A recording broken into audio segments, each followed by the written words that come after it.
Rapido bike ಟ್ಯಾಕ್ಸಿಗಳನ್ನು ಬಳಸದಂತೆ auto ಚಾಲಕರು ಬಲವಂತವಾಗಿ ತಡೆದರು ಎಂದು ಬೆಂಗಳೂರು ಹೇಳುತ್ತದೆ. ಘಟನೆಯ ಬಗ್ಗೆ ಬೆಂಗಳೂರು ಪೊಲೀಸರು ಗಮನ ಸೆಳೆದಿದ್ದಾರೆ.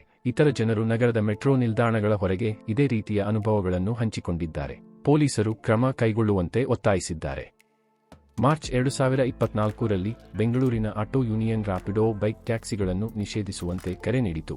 ಬೆಂಗಳೂರು ರಾಜಧಾನಿಯಲ್ಲಿ ಕಾರ್ಯನಿರ್ವಹಿಸುತ್ತಿರುವ ರ್ಯಾಪಿಡೋ ಬೈಕ್ ಟ್ಯಾಕ್ಸಿಯನ್ನು ನಿಷೇಧಿಸಿ ಎಂದು ಆಟೋ ಚಾಲಕರು ರಾಜ್ಯ ಸರ್ಕಾರದ ಮೇಲೆ ಒತ್ತಡ ಹೇರುತ್ತಲೇ ಇದ್ದಾರೆ.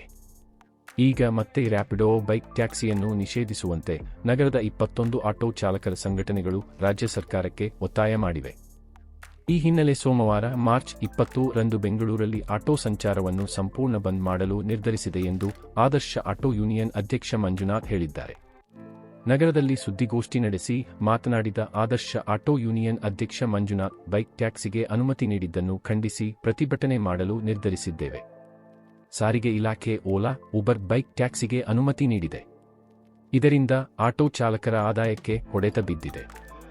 ಕೂಡಲೇ ಪಿಡೋ ಬೈಕ್ ಟ್ಯಾಕ್ಸಿ ಅನುಮತಿ ವಾಪಸ್ ಪಡೆಯಬೇಕು ಎಂದು ಒತ್ತಾಯಿಸಿದ್ದಾರೆ. ಬೆಂಗಳೂರಲ್ಲಿ 21 ಆಟೋ ಚಾಲಕರ ಸಂಘಟನೆಗಳಿಂದ ನಾಳೆ ಮಾರ್ಚ್ 16ರಿಂದ ಆಟೋಗಳಲ್ಲಿ ಕಪ್ಪು ಬಾವುಟ ಕಟ್ಟಿಕೊಂಡು ಪ್ರತಿಭಟನೆ ಮಾಡುತ್ತೇವೆ. 2 ದಿನಗಳ ಕಾಲ ಪ್ರತಿಭಟನೆ ಮೂಲಕ ಸರ್ಕಾರಕ್ಕೆ ಗಡುವು ನೀಡುತ್ತೇವೆ. ಸೋಮವಾರ ನಗರದಲ್ಲಿ ಸಾರ್ವಜನಿಕರಿಗೆ ಆಟೋ ಸೇವೆ ಇರಲ್ಲ. ಅಂದು ಪ್ರತಿಭಟನೆ ಮೂಲಕ ಮುಖ್ಯಮಂತ್ರಿ ಸಿದ್ದರಾಮಯ್ಯ ಮನೆಗೆ ಮುತ್ತಿಗೆ ಹಾಕುತ್ತೇವೆ. ಸೋಮವಾರ ಪ್ರತಿಭಟನೆ ವೇಳೆ 2.10 ಲಕ್ಷ ಆಟೋಗಳ ಸಂಚಾರ ಬಂದ್ ಆಗುತ್ತೆ ಎಂದು ತಿಳಿಸಿದರು.